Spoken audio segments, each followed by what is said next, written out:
With your CIGTV News Update, I'm Donna Bush. Thanks for joining us. The opening ceremony for the 5th Annual Commonwealth Caribbean Association's Anti-Corruption Conference got started on Monday morning. Heads and other delegates from anti-corruption agencies in the Commonwealth Caribbean are meeting this week for the first time here in the Cayman Islands. Now, the Commonwealth Secretary General, the Right Honourable Patricia Scotland, explains more.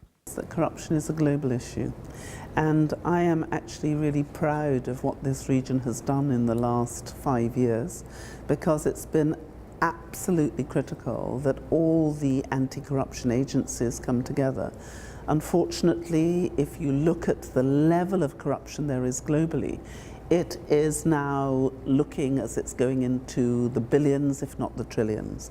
And the World Bank and others and the IMF have made it clear that the difference between the money we need to implement the Sustainable Development Goals and the money we have is the sum equivalent, which is siphoned off by corruption. So many people think that corruption is a victimless crime, but regrettably it isn't. It means this is the money that we need for our roads, our schools, our hospitals, to keep our children healthy and fed.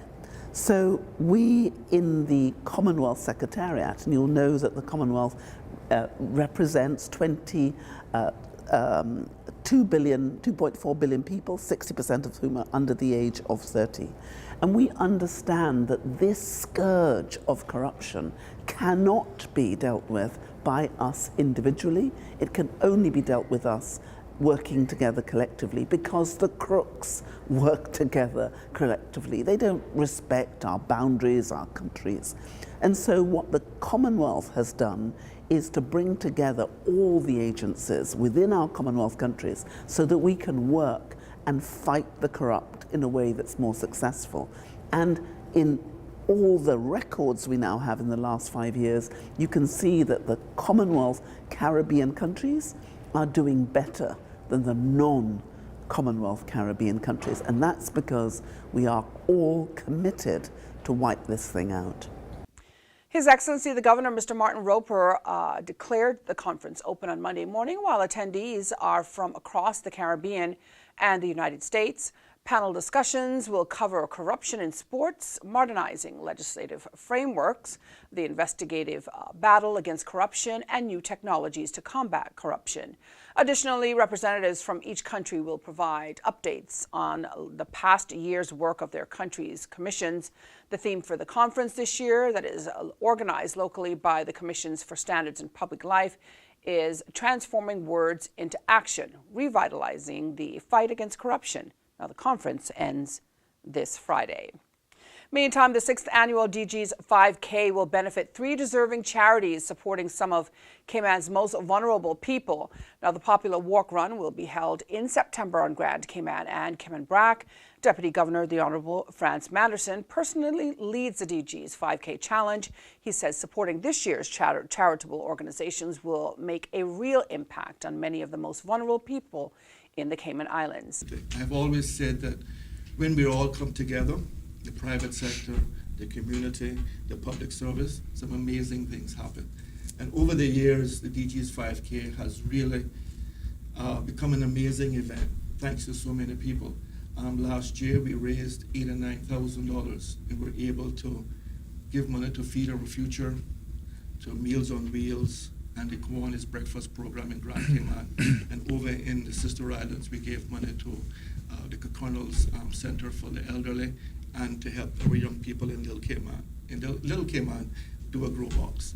So those things really touched me to see the work that's being done. No one in our island should go hungry, and last year we played a great part in addressing that concern. Again, in 2019, looking at what's happening with our young people, talking about suicides, mental challenges that they're having, all of the pressures that we have on our young people. The work that the Alex Panton Foundation really is making a difference. Again, the Crisis Center, I think everyone knows the great work that they do. Their reputation is fantastic. And I attended an event a few mornings ago put on by the Special Needs Foundation, and they talked about the importance of inclusion, not separating our children out because of some special need that they have. And I'm very impressed with that program.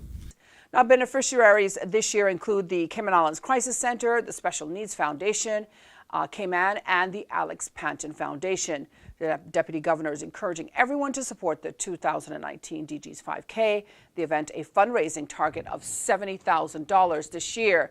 Now, the annual DG's 5K will take place on Cayman Brac on the 15th of September and over here on Grand Cayman on the 29th of the same month.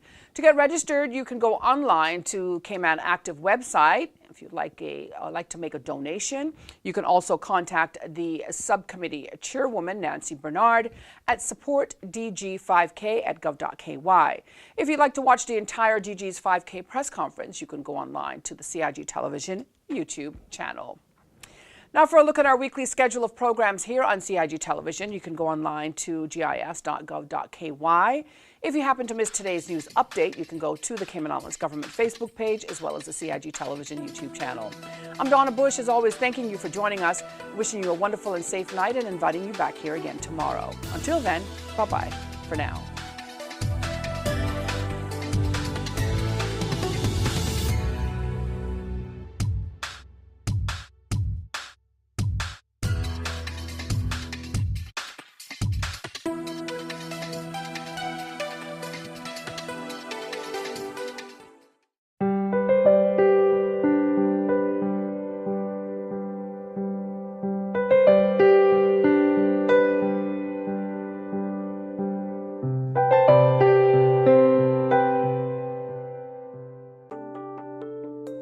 Did you know planning permission is required to clear land by mechanical means? You should check with the department, as a planning and permit application may be required. Boating, fishing, and water sports in the Cayman Islands are great, but keep a cool head. Here are 7 tips for fun and safe sea outings. Number 1. Use a checklist to plan your outing. Check the weather forecast, make a float plan, and share it with someone who is remaining on land, stating where you're going, with whom, and when you're expected to return. Visit your nearest marine supply store to get your safety gear. This includes signaling mirrors, whistles, and a flare kit.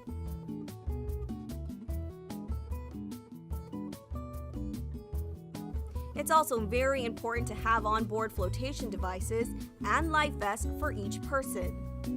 There are different types of vests. Some are for water sport activities such as snorkeling, and others are for going on offshore boating or on fishing trips. Number 2. These items can be lifesavers in case of an accident or bad weather. Number 3. Use a motor kill switch, especially if you're boating alone.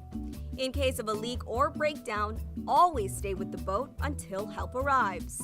If you capsize, an emergency beacon or locator device can send a distress signal to inform the authorities of your location. Larger flares will indicate distress to a boat, airplane, or search and rescue officials. Number 4. In addition to sunscreen, food, and beverages, it would be smart to have a cell phone. Make sure your marine radio works. Cayman's boaters use Channel 16 to communicate. Number 5. Also, don't forget your anchor and sufficient rope. Number 6. Boat operators should be familiar with the local waters and reefs, as well as the capabilities and functions of the vessels they are using. Always obey the rules of the sea and the marine environment, and have courtesy for others. Number 7. Alcohol and salt water do not mix, especially if you're the captain. Some useful contact numbers are 911. The RCIPS Marine Base is 649-7710, and the Port Authority is 949-2055. Smooth sailing, all!